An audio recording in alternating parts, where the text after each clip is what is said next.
We're here. No, kasama ko yung si Nathan, kaberks. So mukhang kami lang dalawa magda-dive today. Dahil medyo maalon-alon ang dagat, kaberks. So kung nakikita nyo, medyo maalon-alon pa talaga, kaberks. Pero pwedeng-pwede na mag-dive, kaberks. Kaya gora kami ngayon. Let's go!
Yan, solid-solid, kaberks. Hindi inaabot ng ating camera kasi medyo mailap. Pero ito, nakakuha pa rin natin.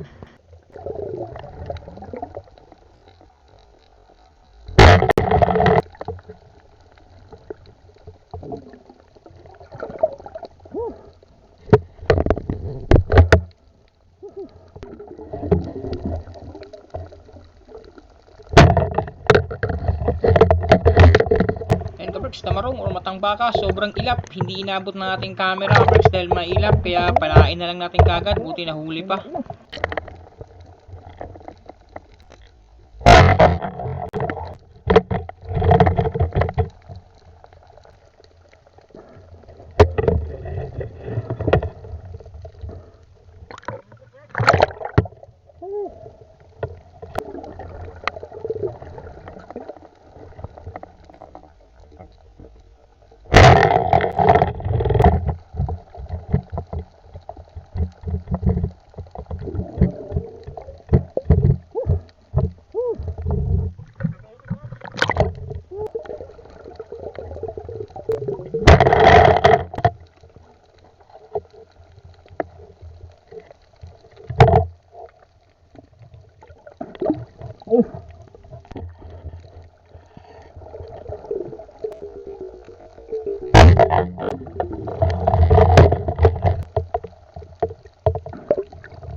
So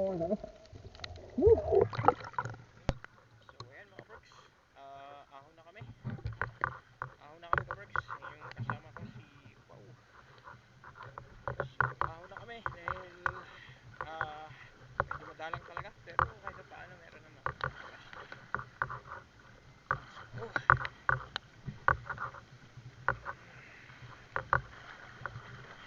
today mga kaberks, it's July 19 at exactly 8:55 umahon na kami. So ayan no, medyo madalang today mga kaberks, pero nagpapasalamat pa rin ako ng marami kay Lord dahil unang-una sa safety pa rin namin na nakauwi at nakaahon sa dagat, sa protection at sa guidance na meron kami mga kaberks no.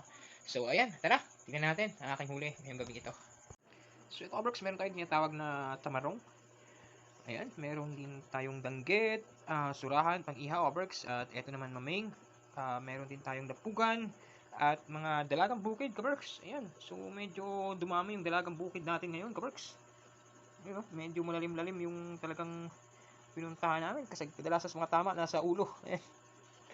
Nasa ulo yung mga tama, kaberks, para hindi na talaga makatakas pa. O, di ba? Ayan. And di nawawala ang ating puset lumot o locust pillar, kaberks. So medyo madalang ngayon pero at least may binigay pa rin si Lord na blessings pang ulam para sa amin, kaberks. So thank you so much for watching. Bye!